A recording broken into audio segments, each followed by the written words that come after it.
this topic is important. I actually posted a poll earlier today on Twitter. Let me actually refresh this, and I should have been more prepared, and so I could show you guys what this looks like. But you can just rely on my testimony for now. So 653 votes. The question I asked was, as scientific knowledge progresses, religion will eventually die out, true or false?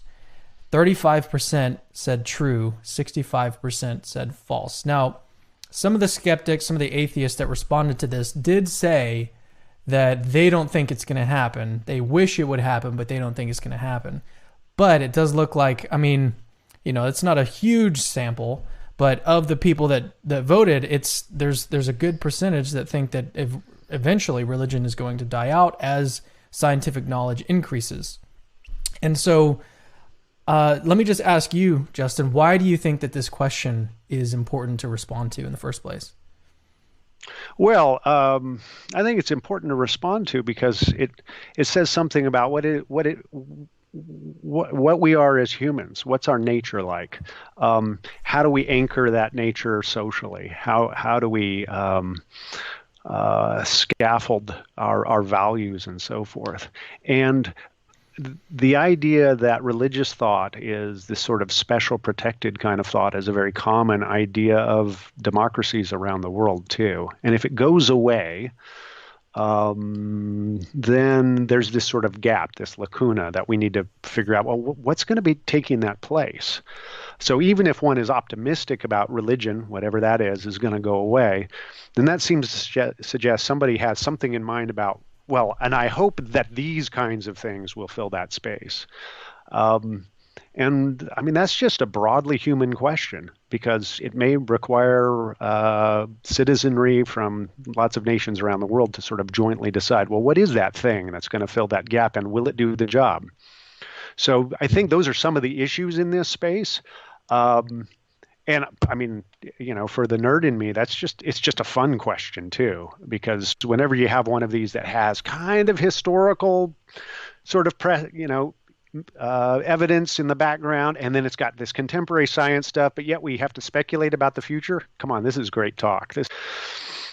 Likewise, religious thought, if we want to be more specific, thought about supernatural agents is a little bit like that. It's not that there's one thing like a God spot in the brain or a gene mutation that makes you religious or not. Rather, there seem to be lots of these little cognitive mechanisms, thought patterns, little subroutines of how our mind works that incline us towards certain beliefs that are easily joined up around an idea about one or more gods. And those include things like, we seem to, research by Deborah Kellerman especially, and her collaborators at Boston University have shown that from early childhood, we've got this strong tendency to see design and purpose in the natural world. From childhood, if somebody looks at the long neck of a giraffe, for instance, or the pointiness of a rock, or whatever it is, we immediately start wondering, what's it for? Why is it that way? What's its function? What's its purpose? She calls this teleological reasoning or teleofunctional reasoning. And it seems to be a natural way that we sort of try to make sense of the world around us. And in fact, her studies, even with adults, are starting to show it doesn't look like we outgrow that. So when we see natural kinds of things, we wonder, well, why is it that way? What is its function? What's its purpose? And this applies across culture, right? It's not just like in America. That's right. This applies across cultures. Different cultural conditions will sort of tamp it down, but it's there in the background. And in fact, she's done some really clever recent experiments with adults giving cognitive load, it's called, where you have to answer really quickly, for instance, and shows that we've got this, our attraction to these teleofunctional explanations for the natural kinds, things going on in the natural world, goes up when we have to answer quickly. And in fact, there's a hint that even in very secular societies, she looked at Finland, for instance, in one of her recent studies with Elisa Jarnefeld, that there's a tendency to see not just design and purpose behind the natural world, but that someone intended it, that it's there for the intentions of someone. Even in highly secular kind of atheists, even in atheist populations, there's a tendency to kind of go there when unguarded. So these seem to be natural intuitions we have just for making sense of the world, and they incline us toward thinking, oh, well, there's design, I see purpose. I wonder who did it. Because from infancy, kids know if something's got a reason, it's got a purpose. Someone purposed it. There's someone behind it. Hmm. That connection is really easy to make because it's pretty unusual in our world to find things that look meaningful, purposeful, and it was just sort of dumb luck. You might think, well, but there are mechanistic reasons for why stalactites look the way they do and they have this sort of pointy shape. Well, sure there are, but that's not where our minds naturally go. It's the, yeah, why? What's the function of it? What's the purpose of it? So that's one little piece. Yeah, and so would you say, like going to the whole topic here, is religion eventually going to die? Would you say this is one piece of evidence that suggests the opposite? What I'd say is, so this is one of those little cognitive mechanisms that religious belief systems are built on that we've got no reason to think it's going away, right? So if you think that all of the little foundational anchor points, that's one, there are others, but there's one. So if you imagine all of these little anchor points that we build these cultural systems on, these belief systems on, and if those don't go away, they're always going to be there in the background looking for something to attach to them. Mm. I sometimes compare it to those, preschool shape sorters where, you've got maybe your You kids worked with kids too much. Well, yeah, but you've got kids, right? You've got one of those Yeah. shape sorters yet? I mean, so they can go, okay, here's Yeah, we do. We do. We probably have 5 triangle different goes kinds. in this one, and the round one goes in that one. That thing. Yep. The way our minds naturally develop, it sure looks like we've got these. You might think of it as conceptual spaces that are just looking for a cultural input to fit in that space. Well, you can change the cultural surroundings, including via science. Okay, science is a cultural construct around there, but that doesn't change that conceptual space that's sort of looking for something to go into it. So I'd say the conceptual readiness or receptivity to belief in supernatural agents, the idea that there's something about ourselves that's separate, that can be separated from our bodies potentially, and in various traditions that's spirit or soul or whatever it is, that there's something that's me that isn't just my body, that idea, the idea of out there maybe being an afterlife, all of those are so strongly natural that they're going to be kind of lurking in the background. They're just waiting for the right kind of cultural form to get there.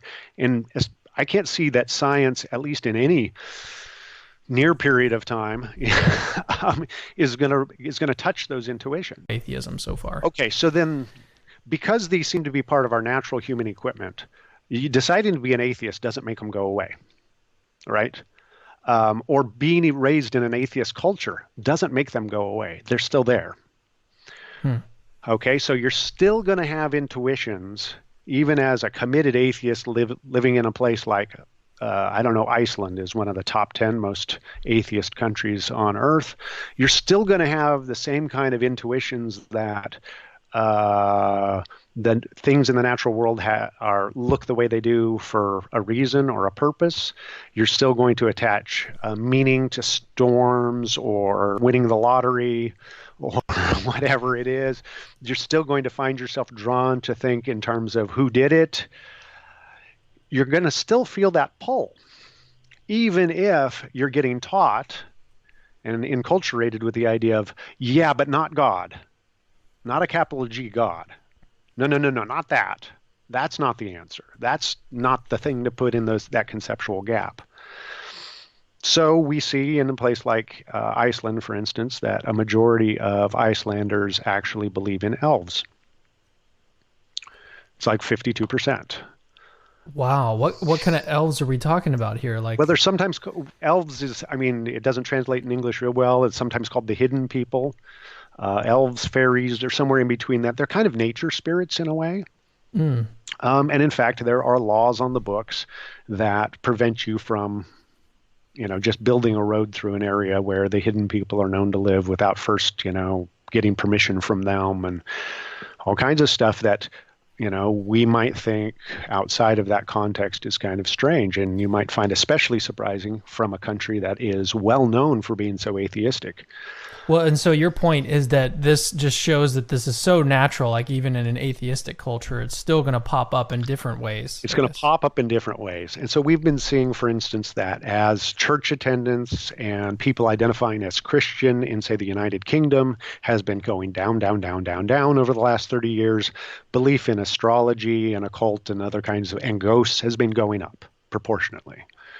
Wow. We see in, China, we know, okay, the most atheistic country on earth. Yes, and everyone pretty much engages in certain rituals to propitiate the ancestors, to honor their ancestors, but not just because it's a good thing to honor your ancestors, but because you'll get something out of it. The ancestors will actually do stuff for you if you do these things. Okay? So the ancestors are superhuman agents at that point. That's very, very common in China, an allegedly atheistic country. And it is atheistic in the sense, if you mean atheist, means they reject capital G God. Right, yeah. Yeah, they do. So there's a big research project ongoing that's based in the UK called the Understanding Unbelief Project. Just this summer, they had their sort of 2/3 of the way through a conference in Rome, their sort of check-in, and they've done this really cool kind of mix of psychological, sociological, and anthropological work in 6 countries: the United Kingdom, United States, China, Japan, Denmark, and Brazil. And they've been just focusing on people who would say, I don't believe that there is a God, and so atheists, and people who'd say, I don't know if there's a God or not, and I'm pretty sure there, and I don't think there's any way to ever find out. So what we would normally call agnostic folks. And one of the interesting things that they have found, at least in their preliminary findings, is the overwhelming majority of those folks who are either atheist or agnostic, by the way we would normally talk about them in the United States, they're not naturalists. They don't reject all supernatural stuff. They're just not so sure about this capital G God person. And in fact, even in the United States, it's a minority who are thoroughgoing, what we'd call naturalists, who don't think there's anything supernatural. Mm-hmm. It's a minority. In China, basically, I believe the number is somewhere upwards of 90% of people who you would identify as an atheist or agnostic actually believe in supernatural stuff.